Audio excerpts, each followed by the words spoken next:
For those of you who don't know, I have my bachelor's degree in psychology and my clinical mental health counseling master's degree, and I'm a national certified counselor, so I can really appreciate what he has to say here.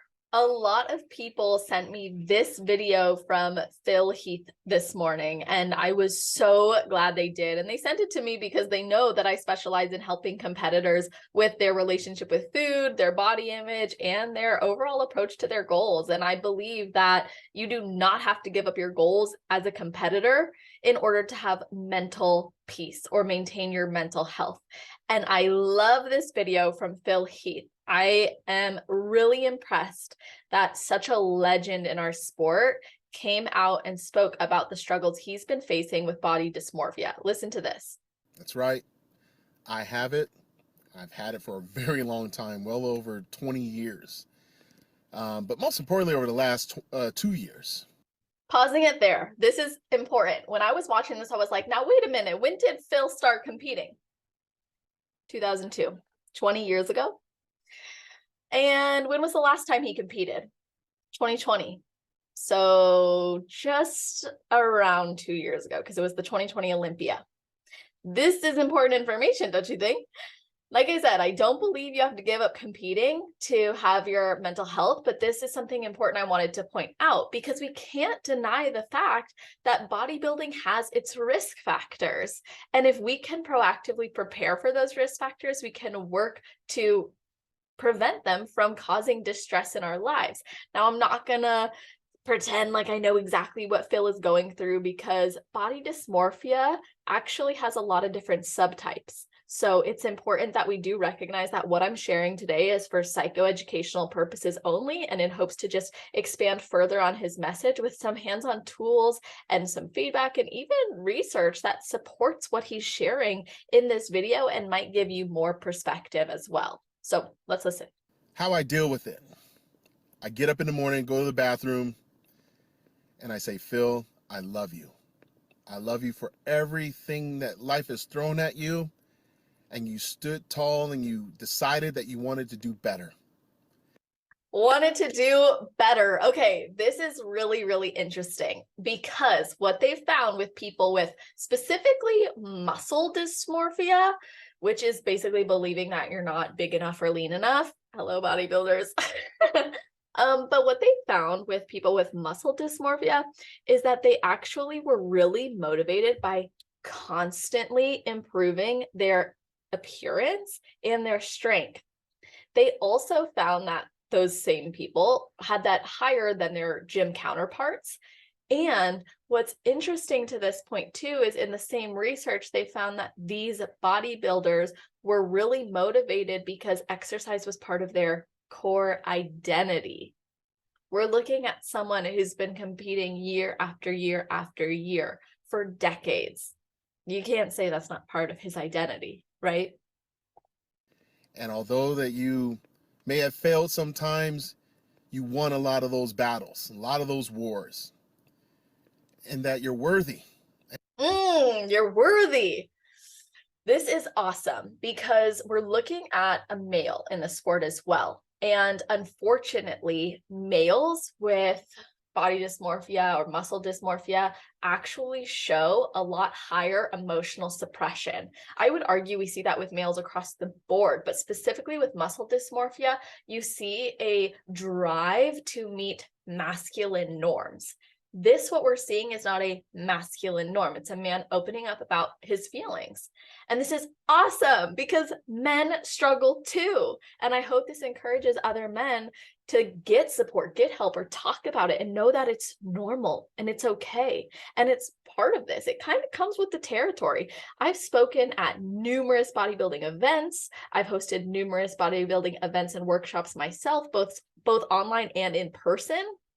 And I can tell you right now, something I always share with them is a little body image check. Okay. So I ask them if they know the best selfie spots in their house in the gym. And I ask them where they first look. When they look in the mirror, they look at a photo of themselves.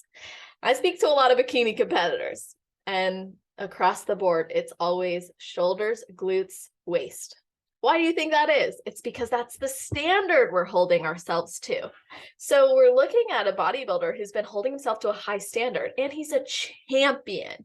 And I always say champions have a bigger target on their back. Yes, there's amateurs on the come up to their pro card, and there's pros hungry to get that win and dethrone somebody. But champions got that huge target on their back. Everyone wants to take them down. So you're constantly focusing and fixating on what needs to be better, and you're held to a standard, a criteria that you can't sustain like year round, but that is how you start to view yourself, and you see yourself as this champion, as this bodybuilder, as this competitor with standards and criteria to meet.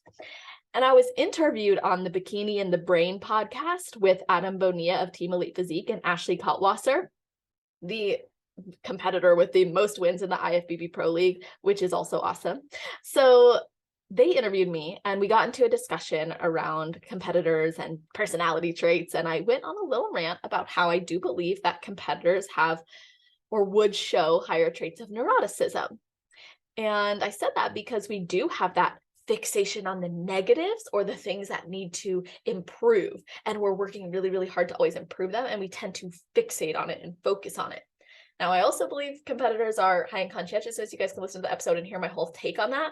But the reason I'm bringing this up in reference to Phil is because with muscle dysmorphia, what they found, and again, I'm not saying he's saying he has that, but just to bring some awareness, with muscle dysmorphia, what they found was higher expressions of social physique anxiety, depression, perfectionism, and neuroticism.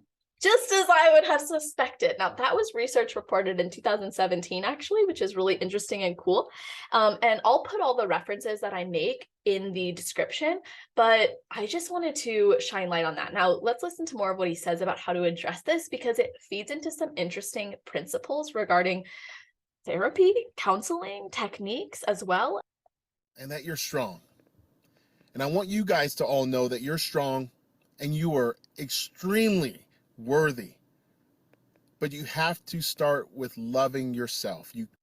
Okay, so I'm pausing here because the most emphasized or most supported approach to treating body dysmorphia is CBT.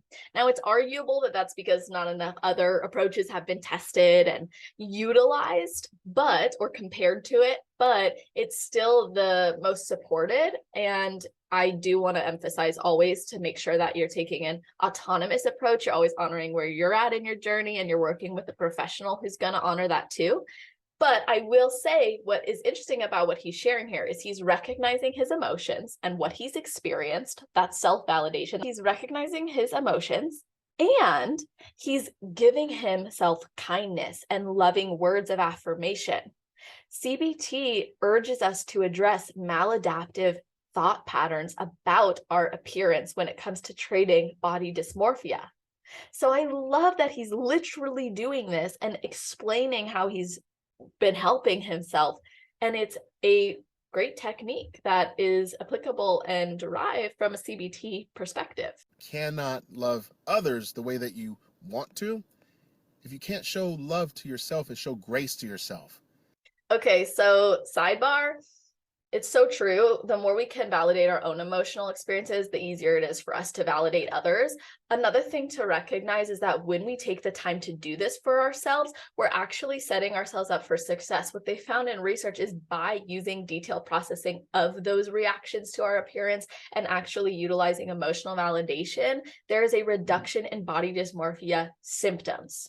We pick ourselves apart so much to where we become paralyzed and don't move forward. Pick yourself apart so much that you don't move forward.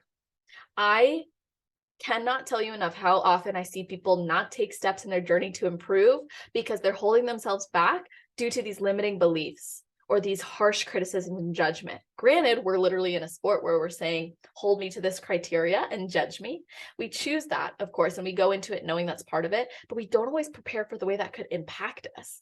So being willing to say, this is considerably a red flag and something that could affect me. And rather than saying I'm going to ignore it and pretend like it doesn't matter, we can work proactively to set up like these productive tools that he's sharing, like speaking kindly to yourself and using emotional processing, which brings up another point. So many competitors will compete year after year after year. Phil has done that. And I'm not saying this is the case for him, but to utilize this to share, a lot of competitors shove emotions and needs and things going on in their life under the rug, and they just say, I'm just going to focus on competing, I'm just going to focus on this, and then it stops. So for example, he stopped in 2020, and now the last 2 years it's been more intense, and I'm wondering if that's because he's had more space to maybe process or see these things.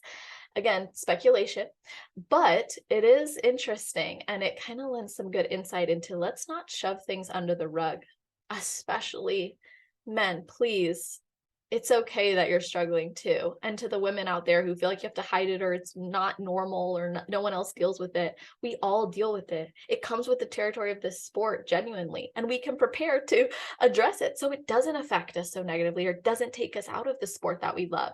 And we can empower ourselves like this. Love yourself, know you're worthy, and go after it each and every day. You're not alone. You're not alone. 100%. That is the truth. So I just want to say thank you to Phil for making a video like this and putting it out there with such positive energy to empower others as well. And I want to leave you guys with something to consider, which is if you are struggling with this, there is help out there.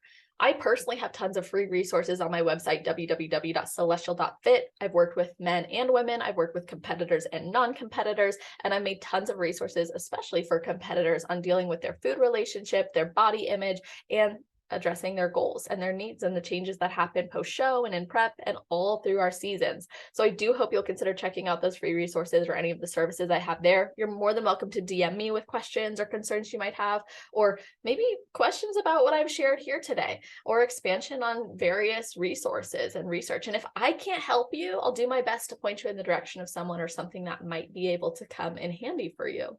Now, I do just want to take this as an opportunity as well to say that if you are struggling, talking about it does help. Just by sharing what you're struggling with, it can reduce the weight of that struggle. So I do hope by watching this video from Phil or hearing my feedback, you feel like it's a bit more normal to experience what you're feeling. And whether it's body dysmorphia, it's muscle dysmorphia, or it's just struggling with your body image and it doesn't necessarily fit a criteria of statistics and diagnostics, it's okay that you're going through that. You can get through it, and it doesn't have to end your love for bodybuilding. And you can continue to be an amazing athlete and actually use it to your benefit and channel that energy and channel that desire to keep improving in such a positive way that it is out of love for yourself and it is out of love for your body and how exercise affects you. And you see these things from a positive perspective more and more rather than critical judgment. And no, it's not easy. I've been there myself, but I'm really excited to hear what you guys think about this take on Phil's video and what your initial thoughts were when you saw him post it. How did it make you feel? I hope that this encouraged some introspection, and I'd love to hear your thoughts on this as far as being a competitor or even entering the competitive world. And thank you guys so much for watching this video. Hope you enjoyed it, and I will talk to you soon.